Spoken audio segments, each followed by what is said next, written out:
Eu organizei a palestra para a gente conversar um pouco sobre aspectos gerais de nutrição e TEA, sobre a avaliação nutricional, tanto de consumo alimentar, composição corporal, também falar de comportamento alimentar, que para mim hoje é um dos fatores mais importantes dentro do transtorno do espectro do autismo, muito antes de um planejamento alimentar. Eu acho que o comportamento alimentar tem que ser tratado. Para finalizar, então, um pouquinho sobre duas dietas e quais as relações que elas têm com o TEA. Mas antes de eu começar especificamente, eu queria conversar um pouquinho com vocês sobre o nível de informação que a gente tem, que a gente recebe, e parar para pensar quantas vezes vocês já receberam informações relacionadas à nutrição e vocês não verificaram 2 ou 3 vezes se essa informação era verdadeira ou não. Ou, se vocês receberam, não verificaram e repassaram essa informação. Isso é muito importante. Se a gente for parar para pensar e observar esse gráfico, ele é proveniente do PubMed, uma das principais bases de dados de artigos científicos hoje no mundo. E aqui está o número de artigos publicados por ano com os termos Nutrition and Autism Spectrum Disorder. Se vocês observarem até... Vou tentar pôr o laser. Se vocês observarem até 2013, 2014, a gente tinha uma média de 30, 40 artigos publicados por ano. Isso deu um salto e, atualmente, a gente tem 60 a 70 artigos publicados com essas palavras-chave por ano. Isso é muito bom. Eu não estou dizendo que a gente não tem que ter um filtro crítico para a leitura dos artigos que estão nessas bases de dados, mas é esse tipo de informação que deve ser preconizada. E o que me preocupa é esse resultado. É a literatura cinza, né? Que em 0,64 segundos aparecem milhões de resultados com os mesmos termos. Então, isso é para chamar a atenção de vocês quando uma alternativa vinculada à nutrição e ao autismo parece muito fácil, muito efetiva e muito rápida. Para vocês pensarem desde quando a gente tem a nutrição relacionada ao autismo. Desde sempre. Tá? Vocês têm aqui no Congresso grandes pesquisadores que vão falar sobre programação metabólica e fatores ambientais relacionados ao autismo. E a nutrição foi, então, por algum tempo, assim, não muito citada dentro dos artigos científicos como um fator ambiental, mas hoje está voltando em voga e, realmente, ela é muito importante porque ela é uma constante. Tem fatores ambientais que podem ser variáveis, como o uso de medicamentos ou outros fatores, mas a nutrição ela nos acompanha desde sempre. Não tem um período da vida que você não vai precisar nutrir-se. Então, é um dos fatores que precisam ser lembrados e estudados. Existem possíveis mecanismos que relacionam a nutrição desde a gestação, relacionados a fatores inflamatórios, mas um dos principais pontos é esse estado temporário que a gestante pode ter de deficiências de algum macro ou micronutrientes que podem fazer falta para o feto. Tem vários estudos na literatura relacionando, então, essa progressão, essa cascata de acontecimentos. Esse é um dos estudos que traz interleucina como um dos fatores relacionados, mostrando que, então, se essa inflamação que aparece já desde a gestação pode causar um risco para autismo na infância, trazer com que adolescentes se tornem mais suscetíveis a estresse ou adultos com maior probabilidade de terem, né, doenças psiquiátricas e neurológicas. E a nutrição importa sempre e para sempre. Tá? Os primeiros 1000 dias têm sido muito falado, né, nos últimos anos, já tem muitas campanhas pensando nisso, que são os dias equivalentes à gestação e aos primeiros 2 anos de vida. Então, esse período é um período em que a nutrição ela vai modular o que vai acontecer daqui para frente. Então, a amamentação, introdução alimentar, vai fazer diferença no desenvolvimento do sistema nervoso central, principalmente nesses 2 primeiros anos de vida. E o impacto que a nutrição pode ter nesse período, hoje fala-se muito, está muito relacionado dentro do transtorno do espectro do autismo com a questão do microbioma.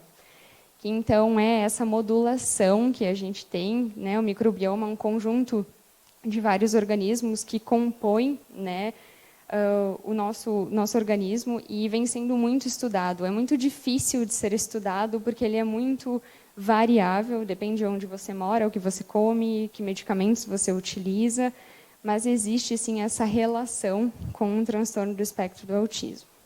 E a gente pode modular ele também desde a gestação, né? Então, fazer com que ter fatores que contribuam para ter um microbioma melhor.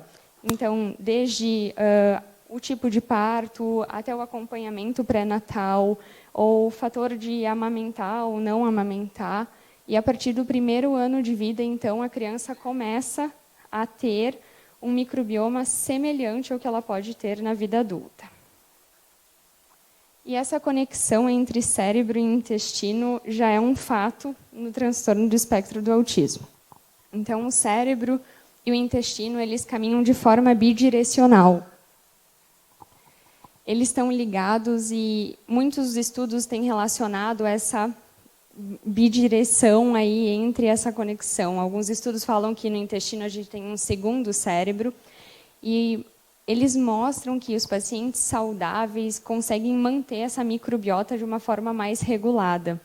Enquanto que os indivíduos com alguma patologia carregam dentro dessa direção as alterações neurológicas para alguns sintomas gastrointestinais que são apresentados, né, em pacientes com autismo.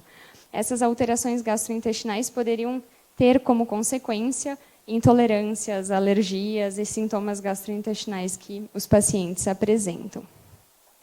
Esse foi um estudo publicado em 2017, o grupo do Dr. Fry, nos Estados Unidos, e eles analisaram o colo de pacientes com autismo e crianças com desenvolvimento típico. Eles viram que nos exames de colo de paciente com autismo tinham mais bactérias e organismos que causavam essa disbiose, essa disfunção intestinal, e que isso sim poderia acarretar vários sintomas gastrointestinais comparados aos que os controles não apresentavam. Além disso, mais e mais estudos reforçam esse vínculo que existe. Então, esse foi um artigo publicado há 2 meses atrás, que usou um modelo animal de neuroligina 3, né, um gene que é considerado gene de risco para autismo, e mostrou, então, que existe os mesmos déficits e deficiências neuronais, tanto em amostras de cérebro quanto de intestino, fazendo essa conexão, reforçando essa conexão cérebro-intestino dentro do TEA. Outros fatores relacionados, hoje de manhã quem assistiu a palestra do professor Rudimar, ele mostrou esse artigo também.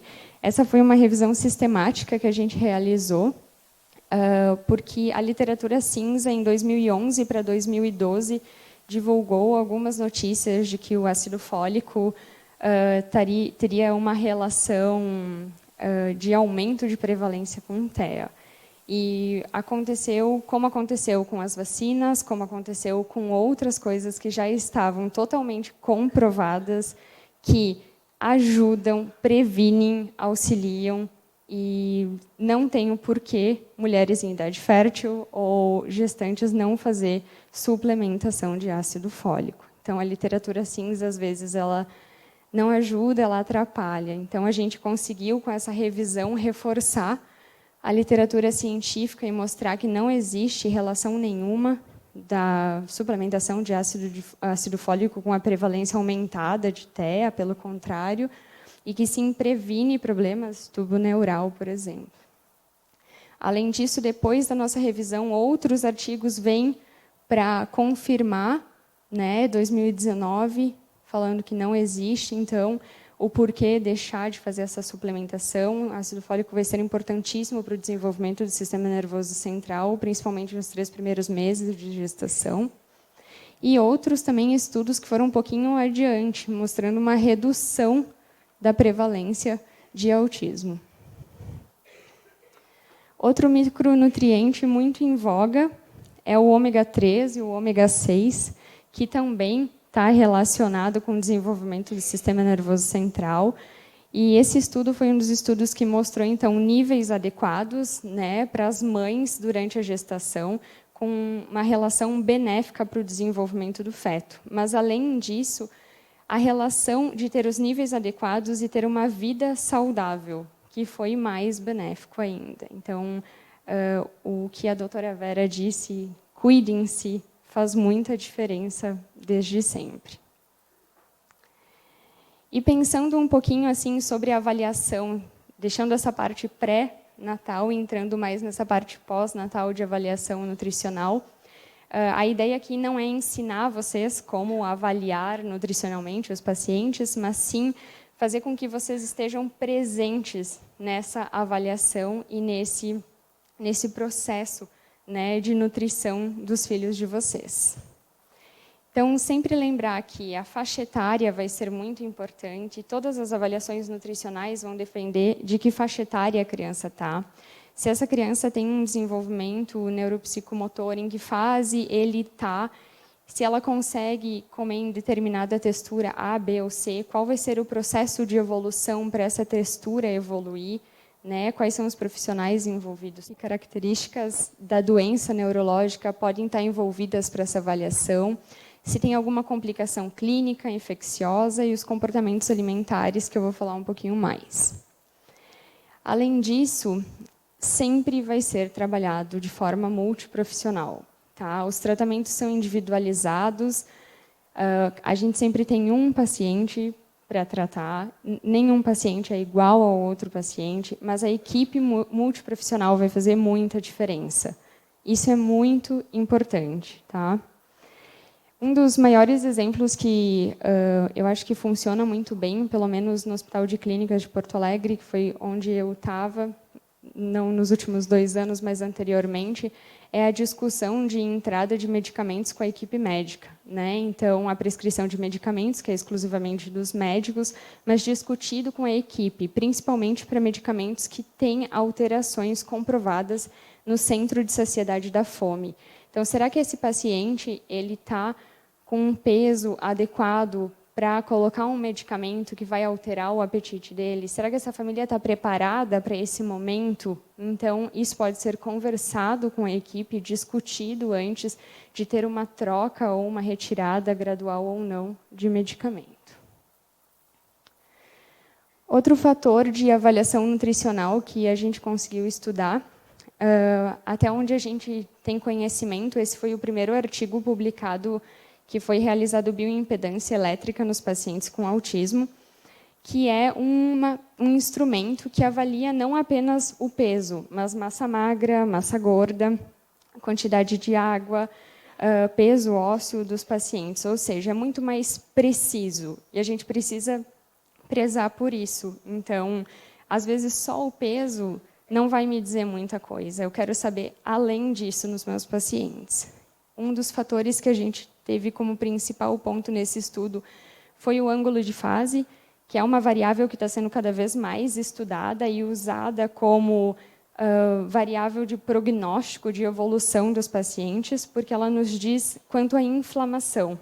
Então, quando eu tenho um ângulo de fase alto, eu vou ter uma adequada massa muscular, redução de retenção hídrica, e quando eu tenho um ângulo de fase baixo, eu tenho uma perda proteica, às vezes um edema que pode estar escondendo essa perda proteica, e infecções, estresse metabólico. A gente conseguiu ver que os pacientes com autismo, comparado com os controles, tinham, então, um ângulo de fase menor do que a gente esperava, ou seja, um processo inflamatório maior.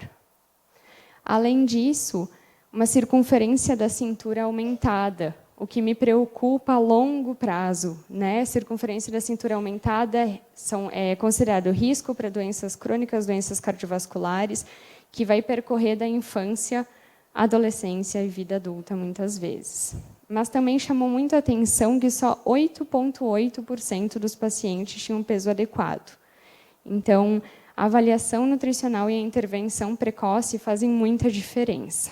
Por que uma intervenção precoce?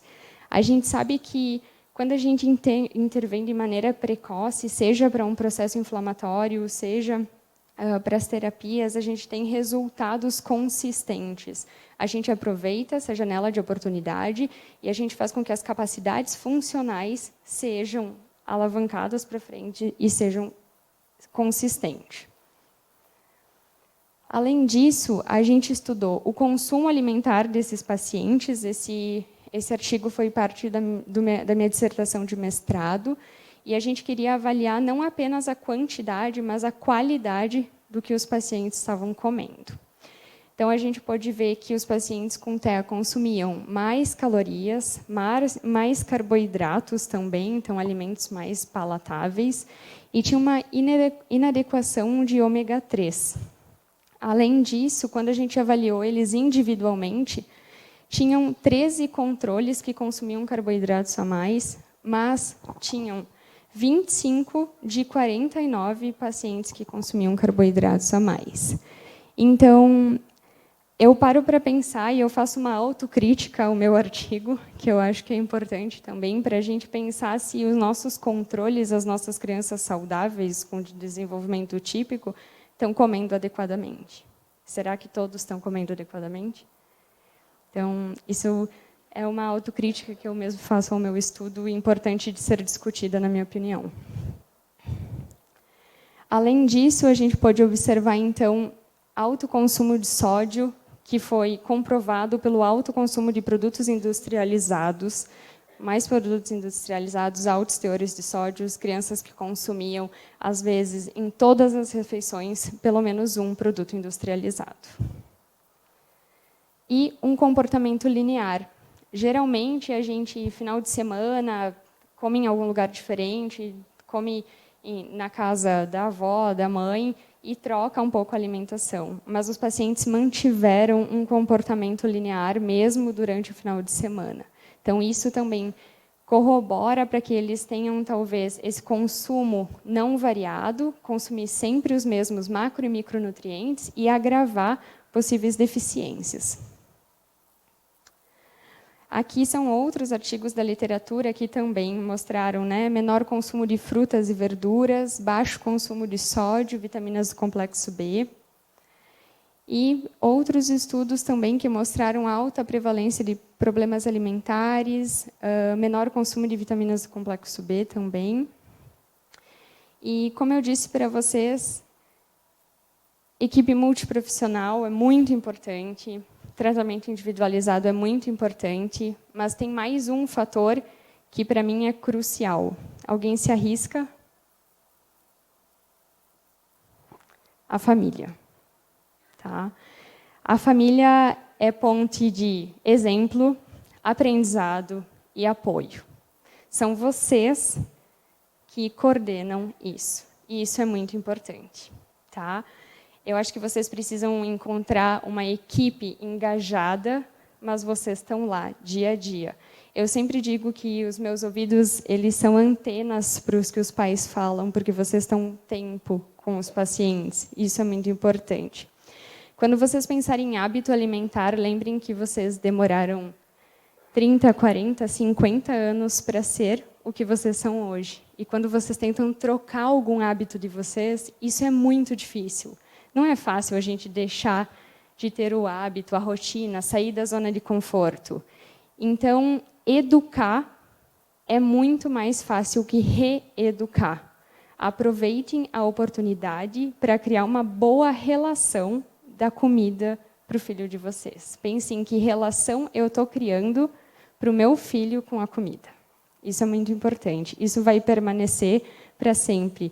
Tem estudos mostrando que o hábito alimentar, a educação alimentar criada na infância vai, sim, percorrer a vida toda. E todos esses pontos, esses sentidos, né, me trazem a falar sobre comportamento alimentar nos pacientes com TEA, que é, sim, o que mais aparece no consultório, que é uma das maiores queixas, né? E a gente sabe que o transtorno do espectro do autismo, no nome, né, é um espectro e tem muitas características, ele é muito amplo, mas muitas dessas características são sobrepostas aos aspectos nutricionais. Então, a literatura já comprovou, a clínica comprova também, tem meta-análises mostrando que mais de 89% dos pacientes têm pelo menos um problema alimentar relacionado à alimentação. E esses problemas eles podem ser variados, né? Limitado o número de alimentos a serem consumidos, inapetência alimentar ou consumo excessivo de alguns alimentos, estereotipias relacionadas ao momento da alimentação, ou comer sempre o mesmo formato, as mesmas cores, né? Mas isso precisa ser identificado e tratado de maneira correta. A cascata de consequências que acontece quando a gente não trata de maneira correta pode ser a médio e longo prazo. Esse mesmo artigo que eu apresentei para vocês antes, a gente avaliou o comportamento alimentar dos pacientes com TEA. E a gente viu, através desse questionário, que os pacientes com TEA comprovadamente tinham mais problemas alimentares, mas foi muito interessante que, quando a gente estratificou os grupos de acordo com o estado nutricional, os pacientes com TEA que tinham sobrepeso ou obesidade tinham ainda mais problemas alimentares do que os pacientes com TEA com peso normal. Então, é uma sobreposição de muitos fatores que pode estar relacionado. Além disso, altas prevalências em comportamentos como levantar da mesa, colocar os alimentos para fora da boca, ter pouco apetite ou compulsão alimentar, né, um baixo percentual de pacientes que experimentavam novos alimentos. Mas, para mim, uma das partes mais interessantes dessa publicação foi avaliar o comportamento dos pais ou responsáveis no momento da alimentação. Então, a gente percebeu que 40% dos pais sempre se sentiam frustrados com a alimentação dos filhos.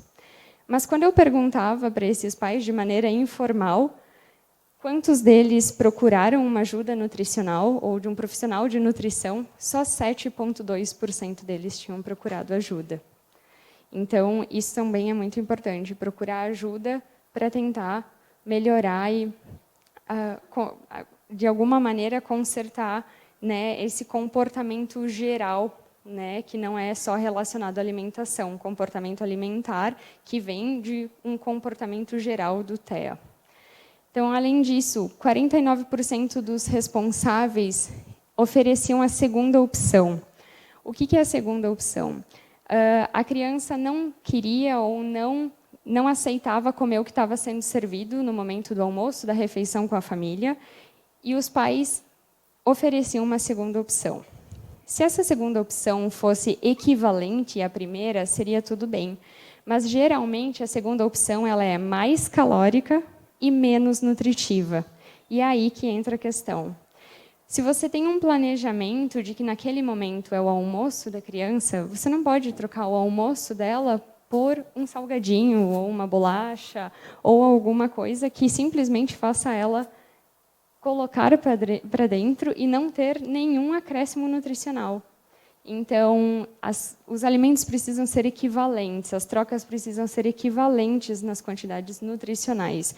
Por isso, um planejamento com substitutos equivalentes é muito importante. E, então, esse comportamento ele está relacionado, né, com os adultos que estão ao redor, com o ambiente. E a educação alimentar desses pacientes também vai fazer com que diminua o estresse parental, que o estresse parental no momento da alimentação é muito alto, geralmente. É importante que a alimentação seja focada. Estratégias como diminuir ruídos sonoros, desligar a TV, focar na alimentação, no momento da alimentação, podem ajudar. Não é fácil, isso não vai ser feito de uma hora para outra, mas isso precisa ser introduzido de forma gradual. Fazer com que a criança interaja com o momento da alimentação, com que ela tenha atividades, com que ela possa participar e entender o que vai ser feito naquele momento, ou o que ela vai comer, ou de que forma vai ser oferecido um novo alimento para ela.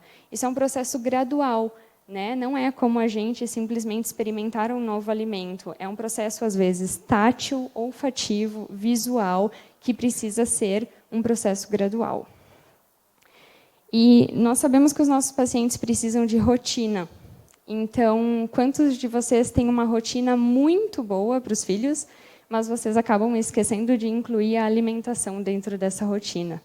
Então, isso é muito importante, incluir a alimentação na rotina. A criança precisa saber da rotina dela quanto à alimentação também, respeitando os desafios, o tempo de experimentar os novos alimentos e respeitando também os momentos de fome e saciedade. Outro exemplo que eu queria mostrar para vocês, quantas crianças de vocês têm um portfólio de packs, mas quantas frutas tem dentro dos packs? Ou quantas frutas está na capa do portfólio? Ou qual é a estratégia para colocar novos alimentos no portfólio? Então, são alguns detalhes que a gente pode mudar pouco a pouco, diariamente, e introduzir na vida dos nossos pacientes, dos nossos filhos. Além disso, adaptar, fazer com que a criança tenha cada vez mais autonomia no momento da refeição e que também pode ser uma forma criativa e prazerosa para a criança. Lembrar sempre que os esforços são diários, cada passo é importante e o aprendizado é gradual. Conquistas consistentes, sempre quando o aprendizado é gradual. Até o mês passado, a gente não tinha no Brasil nenhum questionário validado e traduzido para avaliar comportamento alimentar de pacientes com TEA. Como parte do meu doutorado, a gente analisou um questionário e conseguiu autorização para fazer tradução e validação desse questionário, que avalia o comportamento alimentar de pacientes com TEA. Então, isso significa que agora, no Brasil, não é restrito apenas aos profissionais da nutrição, médicos, fonos, psicólogos, nutricionistas, tem um questionário em português para avaliar o comportamento alimentar desses pacientes. O material suplementar, o artigo é em inglês, mas o material suplementar está disponível em português e pode ser baixado no site do site da revista. Então, esse questionário ele avalia 3 pontos principais. Para mim, um dos pontos fortes desse questionário é a reavaliação dos pacientes, para você poder ver a evolução do teu paciente dentro do comportamento alimentar. Então, ele pode ser baixado, tá disponível online o material suplementar também. Além disso, a literatura estava tentando encaixar algumas peças e faltava uma na engrenagem da nutrição e do transtorno do espectro do autismo, que era o centro de saciedade da fome, centro de saciedade e da fome. A literatura nos mostra mais diversos artigos publicados sobre hormônios relacionados ao centro de saciedade e da fome. E, resumindo assim, de maneira breve, o sistema muito complexo para vocês, a gente tem sinais circulantes que avisam, o nosso sistema nervoso central, especificamente o hipotálamo, que a gente não precisa mais daquela quantidade de alimentos ou que a gente precisa repor energias para serem consumidas. E uma das hipóteses relacionada ao TEA é que existe uma disfunção entre algum desses hormônios, e por isso os pacientes teriam algumas desses comportamentos alimentares, como compulsividade alimentar. Então, aumento de hormônios como leptina, diminuição de adiponectinas, e, não satisfeitos, a gente foi, então, atrás desses hormônios para poder estudar um pouco mais e verificar na nossa população no que isso se relacionava. Então, esse ano foi publicado o artigo que a gente também avaliou a composição corporal. A gente viu uma composição corporal, maior massa gorda, maior quantidade de tecido de gordura em pacientes com TEA comparados com controles, mas também correlações. Então, correlações de leptina com peso, relação de leptina-adiponectina, esses hormônios alterados, correlacionados com colesterol também, perfil lipídico dos nossos pacientes, e valores significativos de leptina, então, alterados nesses pacientes também. Então, todos esses né, itens estão conectados de alguma maneira e precisam ser pensados junto, né, dentro do autismo. Isso me traz a um outro ponto muito importante, na minha opinião, que é falar para vocês sobre esse centro de saciedade da fome e os reforçadores alimentares, tá? Eu queria deixar bem claro, antes de tudo, que eu não estou dizendo que reforço positivo é errado ou que reforço alimentar é errado. Eu quero salientar que alguns alimentos não precisam ser usados como reforçadores alimentares. Então, principalmente se a criança não costumava consumir aquele alimento, não precisa introduzir na rotina alimentar da criança, certo? Vou dar um exemplo para vocês de que, às vezes, a gente faz isso de maneira automática, sem pensar, né? Vem da infância até a vida adulta. Quando eu era menor, se eu fizesse todas as minhas lições de casa, eu podia comer doce. Mas daí, depois, a gente cresce, a vida passa, e se você vai a semana inteira na academia, no final de semana você recompensa de alguma maneira. E esse sistema de recompensa, ele vem de um ciclo vicioso que a gente não percebe. E ele está ali. Está ali e está ficando. E a gente acaba passando para os nossos filhos sem perceber.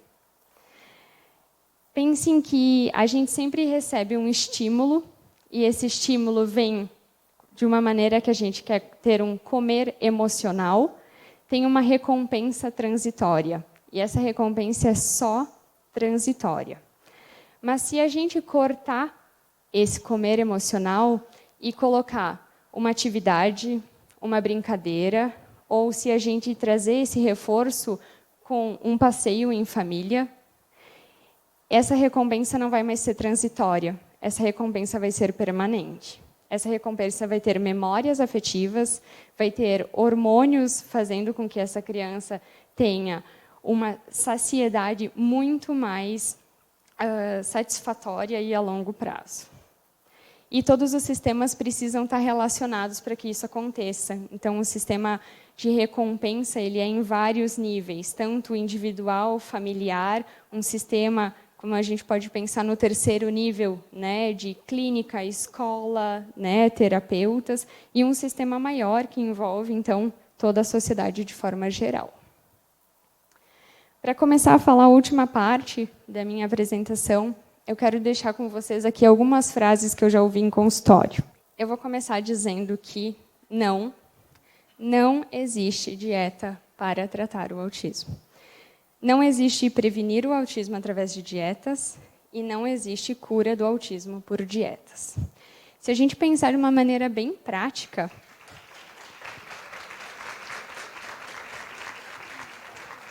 obrigada. Eu queria muito que existisse. Acho que todos nós a gente queria muito que existisse, mas isso não existe. Eu não posso vir aqui e dizer para vocês que isso existe.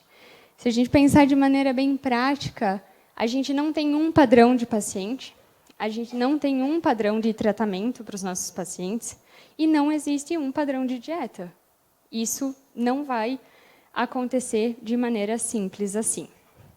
Então, algumas dietas que têm, né, publicações relacionadas, dieta cetogênica é uma dieta já bem estabelecida para epilepsia, com resultados muito significantes, né, no tratamento de epilepsia após tentativas 2, 3 anticonvulsivantes para alguns pacientes. É uma dieta muito antiga já, que trabalha com alto teor de lipídios, baixo zero teor de carboidratos, mas é uma dieta calculada individualmente e que apresenta esses resultados para alguns pacientes em epilepsia, mas ainda tem muitas questões envolvidas, tá? É uma dieta de difícil manejo, não é uma dieta de fácil manejo, e tem efeitos adversos a curto e longo prazo. Então, ela tem esses resultados bons, mas tem um acompanhamento contínuo. O paciente com epilepsia precisa estar em cetose, precisa estar sendo acompanhado, precisa de uma família 100% engajada nessa dieta para ter esses resultados. Também não são todos os pacientes com epilepsia que fazem uso, alguns com critérios já bem definidos. E essa relação que começou dentro, né, dessa dieta para o autismo vem, então, da alta prevalência de epilepsia nos pacientes com autismo e dessa relação que as duas patologias, tanto o autismo quanto a epilepsia, têm essa questão de receptores moduladores de forma plástica, né, de plasticidade. Então, essa capacidade das sinapses de se fortalecer vem, então, conectar essas duas áreas. Tem alguns artigos já publicados, tanto em modelos animais, quanto alguns casos, né, de tratamento de dieta cetogênica para pacientes com autismo. E essa foi uma revisão sistemática que a gente publicou em 2015 sobre dieta cetogênica e autismo, que foi analisado tanto modelos animais de autismo como pacientes. E foi, então, né, a gente pode observar que não teve, né, um resultado significativo, conclusivo, quanto ao uso dessa dieta, né, para os pacientes com TEA. Muitos artigos também tinham omissão de informações importantes quanto à composição da dieta, tempo de uso da dieta. E esse, então, foi um estudo experimental, que foi continuação da revisão sistemática, que a gente testou, né, a dieta cetogênica no modelo animal de autismo, que já é um modelo bem estabelecido, um dos melhores modelos atualmente para comportamento, e possui todos os critérios de validade. Mas, mesmo assim, apesar de ter melhorado alguns comportamentos, como estereotipias e ansiedade, existe um ponto de interrogação muito grande ainda para a dieta cetogênica para o TEA. E a segunda questão, a dieta sem glúten, sem caseína, ou dietas de restrição, né, que são essas dietas que eliminam um ou mais componentes da dieta do paciente. E se vocês observarem esse quadro, por exemplo, que traz, então, 3 faces, né, do envolvimento do glúten, eles têm sintomas muito parecidos. E o que acontece é que o diagnóstico dessas 3 áreas é muito difícil. Às vezes, você descobre que você tem intolerância ou mesmo doença celíaca na vida adulta. Você passa anos tratando alguma coisa que não era aquilo e descobre que, na verdade, era celíaco. Então, a retirada de algum desses alimentos pode melhorar esses sintomas, mas ainda existe uma confusão muito grande entre a melhora dos sintomas de TEA e a melhora desses sintomas. Então, o que melhora são esses sintomas relacionados a essas 3 áreas e não a melhora dos sintomas de TEA. Além disso, sobre essas dietas também, né, dieta de restrição, mecanismos poucos conhecidos envolvidos com TEA e uma frequência assim alta. Até 66% dos pais na literatura relatam que já testaram uma ou mais dietas com seus filhos. E isso é preocupante, tá? Então, já teve pacientes com déficits de crescimento, com falhas de micronutrientes importantes, que foram, né, recebendo dietas inadequadas ao longo do tempo e as consequências, elas aparecem. Então, essa revisão também mostra que não se deve introduzir esse tipo de dieta para pacientes com TEA, a não ser que eles tenham diagnóstico de doença celíaca ou intolerância a glúten. E outros também artigos mostrando que dietas de restrição fazem com que as crianças tenham mais dificuldades de atingir os valores recomendados, né, de consumo de macro e micronutrientes. Mas esse não é um dos fatores que mais me preocupa. A retirada desses micronutrientes ou desses alimentos, muitas vezes ele acaba sendo escondido, né? O paciente consome alguns alimentos que tenham esse glúten ou outros produtos. Isso, os pais acabam vendo um efeito placebo, ou seja, aquele efeito que eu quero ver, aquele efeito que eu quero que aconteça. Mas, para mim, a oportunidade social que, às vezes, as nossas crianças perdem tendo esse tipo de dieta é muito ruim. Então, a gente luta tanto para fazer boas terapias e que nossos filhos tenham boas terapias para aumentar a sociabilidade, para tratar o comportamento social, e, às vezes, a gente deixa que eles vão a um lugar porque eles não podem comer isso, ou que eles não participem dessa atividade porque vai ter aquela determinada comida. Então, a gente precisa colocar na balança e realmente pensar como que a gente está fazendo isso. Então, essas oportunidades sociais. Eu queria terminar minha apresentação dizendo para vocês que, na minha opinião, comer, nutrir-se é muito mais que uma ciência, não é uma ciência exata, não é uma ciência só biológica. Eu acho que nutrição é uma ciência social. Você envolve amor quando você cozinha para alguém, você envolve amor quando você vai jantar, almoçar com alguém. Isso é um ato de amor também. E que essa foto, para mim, representa que a magia ela está no começo da vida. A medicina pode avançar e pode nos dar expectativas de vida maior para nós vivermos 95, 100, 110 anos. Mas a nossa infância, ela vai ter o mesmo tempo, sempre. Ela não vai ser prorrogada. Então, pense em qual é a relação que vocês, os terapeutas dos seus filhos, estão fazendo com que as crianças criem com a alimentação, o que elas vão levar daqui para frente. Todas as referências que eu usei, até os meus artigos, vão estar disponíveis numa lista de referências na minha coluna do blog do Instituto Priority. Convido todos a conhecer, não só sobre autismo, mas a gente tem essa coluna realmente para descomplicar os artigos científicos que são de interesse de todos. Então, sintam-se à vontade para enviar sugestões de artigos que vocês têm interesse, que a gente descomplica eles para os pais. E muito obrigada.